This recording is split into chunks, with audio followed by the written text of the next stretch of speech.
Praise the lord అందరికీ. Last week మేము విడుదల చేసిన దేశమా ప్రార్థించనే పాట ద్వారా మీరు విని ఎంతో ఆశీర్వదింపబడ్డారని మేము నమ్ముతా ఉన్నాము. మీరు చూపిన మీ స్పందన కొరకు ప్రత్యేకమైన కృతజ్ఞతలు. ఈరోజు మరొక అద్భుతమైన ఆత్మ ప్రత్యక్షత వాక్కుతో మీ మధ్యలోకి వచ్చి ఉన్నాము. అదేదనగా కీర్తనలో క్రీస్తు నీలో ఏమై ఉన్నాడనే సత్యాన్ని చెప్పడానికి మీ ముందు ఉన్నాము. నేను లాస్ట్ టైం మీతో చెప్పినట్టుగా ఎన్నో ప్రవచనమైన వాక్యాలు ప్రార్థన పూర్వకంగా మీతో పంచుకోవడానికి మేము సిద్ధంగా ఉన్నాము. అందులో భాగంగానే మనకు బైబిల్లో రాయబడ్డ 150 కీర్తనలు ఉన్నాయి. 150 కీర్తనలో ఒక్కొక్క అధ్యాయంలో క్రీస్తు ఏమై ఉన్నాడు, క్రీస్తులో నీవు నేను మనం ఏమై ఉన్నామనే విషయం చెప్పడానికి మరి మీ ముందు ఉన్నాము. ప్రియులారా, ముఖ్యంగా గమనించినట్టయితే బైబిల్లోని ఆది కాండం మొదలు పెడితే ప్రకటన గ్రంథం వరకు ప్రతి అధ్యాయం, ప్రతి వచనం మన ప్రభువైన యేసు క్రీస్తు కొరకే బయలుపరచబడతా ఉంది. ప్రతి వచనము క్రీస్తును మనకు తెలుపుతా ఉంది. క్రీస్తు ఏమై ఉన్నాడో అనే యొక్క ఉద్దేశాన్ని మనకు బైబిల్ ఉన్న పరిశుద్ధులందరూ బయలుపరిచారు పరిశుద్ధాత్మ ద్వారా. కాబట్టి ఆ పరిశుద్ధాత్ముడే నాకు ఈ ప్రత్యక్షతనిచ్చాడు. కీర్తనలో క్రీస్తు ఉన్నాడు. ఆ కీర్తనలో క్రీస్తే నీలో నాలో ప్రత్యక్షంగా ఉన్నాడనే విషయాన్ని నేను చెప్పడానికి ఎంతో ఇష్టపడతా ఉన్నాను. అందులో భాగంగానే మొదటి కీర్తన మనం తీసుకుంటే, ఈ మొదటి కీర్తనలో యేసు ప్రభు మనకి ప్రత్యక్షం కనపడతా ఉన్నాడు.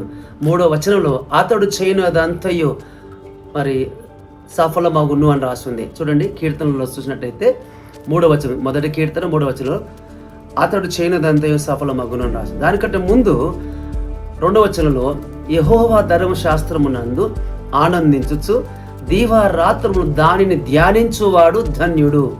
అలాగే అతడు నీటి కాలువన యోర నాటబడినదై ఆకువాడగా తన కాలమందు ఫలమిచ్చు చెట్టు వలె ఉండును, అతడు చేయనదంతయు సఫలమగును. సో ఒక వ్యక్తి కొరకు మరి దావీదు ప్రవచిస్తా ఉన్నాడు. ఆ వ్యక్తి ఎవరంటే మన ప్రభువైన యేసుక్రీస్తే. ఆ ప్రభువైన యేసుక్రీస్తు పాత నిబంధన కాలంలోను క్రొత్త నిబంధన ప్రత్యక్షంగా క్రొత్త నిబంధన మనకు కనపడుతున్నాడు. ఈరోజు మరి మన దినాల్లో కూడా పరిశుద్ధాత్మ ద్వారా క్రీస్తు మనలో నివాసం చేస్తూ ఉన్నాడు. సో కాబట్టి ఇతడు అని గురించి ఇక్కడ రాయబడ్డ అతడు మరి ఆకు వాడక తన కాలం ముందు ఫలమిచ్చు చెట్టు వలె ఉన్నాడని గురించి రాయబడ్డ మాట మరి చూసినట్టయితే యేసు ప్రభు మరి సామెతల గ్రంథంలో కూడా 8వ అధ్యాయంలో అన్నాడు, భూమి పుట్టక మునుపు రవంత లేనప్పుడే నేను ఆయన యొద్ద ఉన్నాను, ఆయన యుద్ధ సంతోషిస్తా ఉన్నాను, ఆనందిస్తా ఉన్నాను, నేను ప్రధాన శిల్పినై ఉన్నాను అని యేసు ప్రభు కొరకు సొలొమోను ప్రవచిస్తాడు. సో బైబిల్ అధ్యాయాలన్నీ కూడా క్రీస్తు కొరకే మనకు బోధిస్తూ ఉన్నాయి. సో ఇక్కడ చెప్పబడిన ఈ మాట అతడు చేయనదంతే సఫలం. యేసు ప్రభు ఆయన పుట్టింది మొదలుకొని చివరికి ఆయన చనిపోయేంత, శిలువ మీద చనిపోయేంత వరకు, పునరుద్ధరణ తిరిగి లేచిన తర్వాత కూడా యేసు ప్రభు ప్రతి అడుగు, ప్రతి చర్య, ప్రతి పని మరి 100కి 100 పాలు సక్సెస్ అయ్యింది. ఎక్కడ కూడా యేసు ప్రభు ఓడిపోయినట్టుగా లేదు, సఫలీకృతుడై ఉన్నాడు. అతడు చేసిన ప్రతి పని తన ఉద్దేశం, దైవ ఉద్దేశం నెరవేర్చబడింది.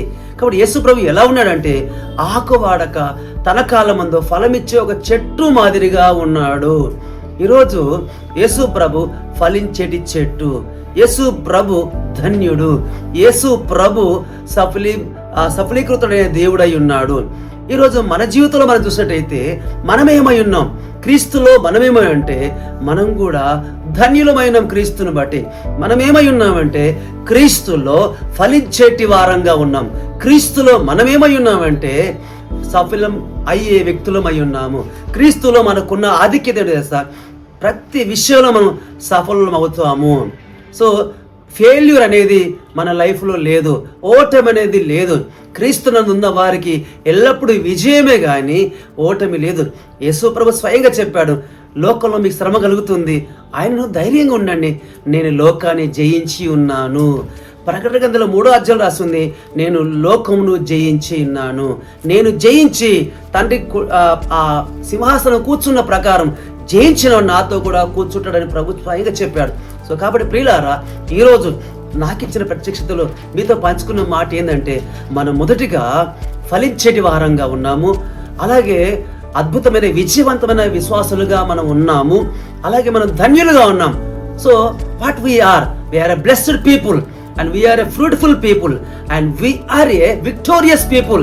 కాబట్టి అపవాది చాలాసార్లు మనం ఏం చెప్తుందంటే మనము ఫలించము, చాలాసార్లు మన ధన్యులం కాము, మనం దళిద్రులము అని మనం చిత్రీకరిస్తూ ఉంటుంది.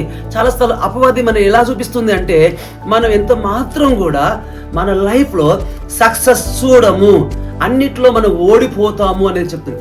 క్రీస్తు ఓడిపోయాడా? లేదే.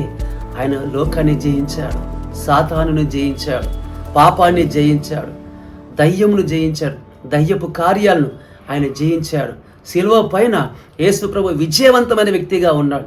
అందుకని బైబిల్లో రాయబడ్డ అపోస్తలుడైన పౌలు కూడా ఇదే మాట చెప్పాడు, మనం వీటన్నిటిలో అత్యధికమైన విజయము పొందుతున్నాము. So what is our life?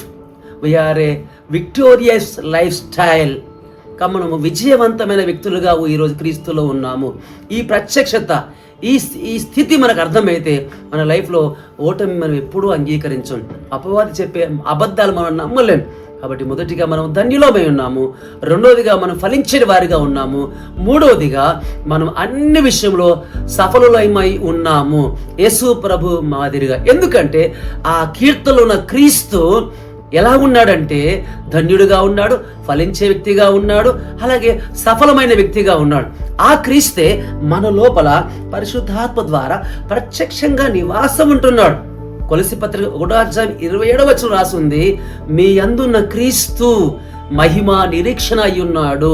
గలతీ పత్రికలు రాస్తుంది, నేను క్రీస్తుతో కూడా సిలువేయబడి ఉన్నాను, ఇక జీవించేవాడు నేను కాను, ఆ క్రీస్తే నా యందు నాలో జీవిస్తా ఉన్నాడు. కాబట్టి ప్రేమైన సహోదరి సహోదరులారా, దేవుని సంగమా, క్రీస్తు ఎక్కడున్నాడు, ఎక్కడ నివాసం చేస్తున్నాడు అంటే క్రీస్తు పరలోకంలో తండ్రి కుడి పార్శ్వాన ఉన్నాడు. అదే క్రీస్తు పరిశుద్ధాత్మ ద్వారా నాలో నీలో ప్రత్యక్షంగా నివాసం చేస్తా ఉన్నాడు. ఈ సత్యం మనకు అర్థమైతే, మనకు బోధపడితే we are a great blessed people. మనం చాలా ఆశీర్వదింపబడిన ప్రజలమై ఉన్నాము. మనం అన్ని విషయంలో ఫలించని వ్యక్తులుగా మనం ఉన్నాము. అలాగే ప్రతి విషయంలో విజయవంతమైన క్రైస్తవ విశ్వాసులమై ఉన్నామని మీతో నేను పంచుకుంటున్నాను. కాబట్టి ప్రియులారా, ఈరోజు ఈ వాక్యం చేత మరి మనందరూ కూడా దర్శింపబడ్డామని నమ్ముతున్నాను. ఎందుకంటే ప్రభు ఈ 3 విషయాలు మనతో చెప్తే, ఈ కీర్తనలో 3 విషయాలు మనకు కనపడతా ఉన్నాయి. అదేదనగా ధన్యత, ఫలించుట, అలాగే మరి అద్భుతమైన విజయవంతమైన స్థితి మనం కలిగి ఉన్నాము.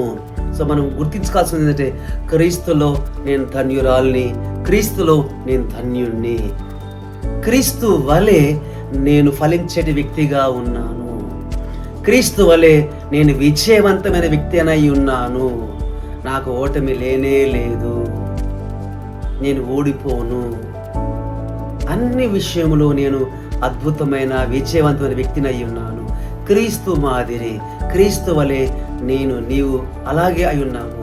బైబిల్ రాస్తుంది యోహాను పత్రికలో, ఆయన ఏమై ఉన్నాడు, మనము క్రీస్తులో అలాగే అయి ఉన్నాము. క్రీస్తు వలె మన జీవితం ఉంది.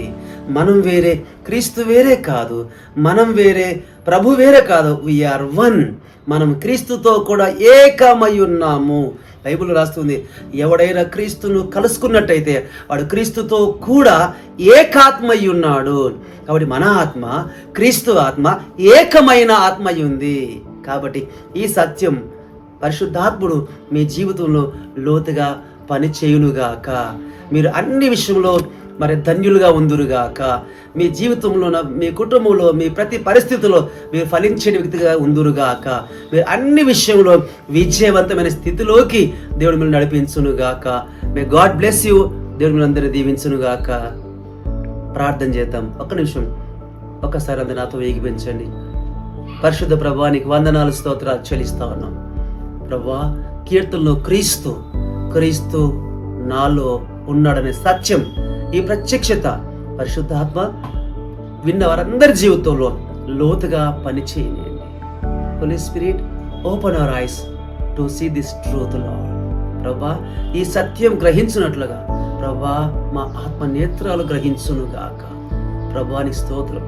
ప్రభా, మేము వాక్యం వింటున్న మా ప్రియ సహోదరి సహోదరులందరి జీవితంలో కూడా ధన్యులుగా జీవించుదురుగాక, ఫలించేటి వ్యక్తులుగా వారు ఉందురుగాక, అలాగే అన్ని విషయంలో సఫలవుదురుగాక. ప్రభా విజయవంతమైన వ్యక్తులుగా ఉందురుగాక. ఓటమిని ఏ మాత్రం వారి జీవితంలో ఉండడానికి వీలు లేదు ప్రభా. ఓటమిని యేసు నామములో గద్దిస్తున్నాం. ఫలించలేని స్థితిని గద్దిస్తా ఉన్నాం ప్రభా. బిడ్డలకు క్షేమం కలుగునుగాక, సంపూర్ణ ఆరోగ్యము సమాధానం కలుగునుగాక. యేసుక్రీస్తు నామములో ప్రార్థించి అడుగుతున్నాము తండ్రి. ఆమేన్, ఆమేన్. God bless you. దేవుడు దీవించునుగాక. Thank you so much.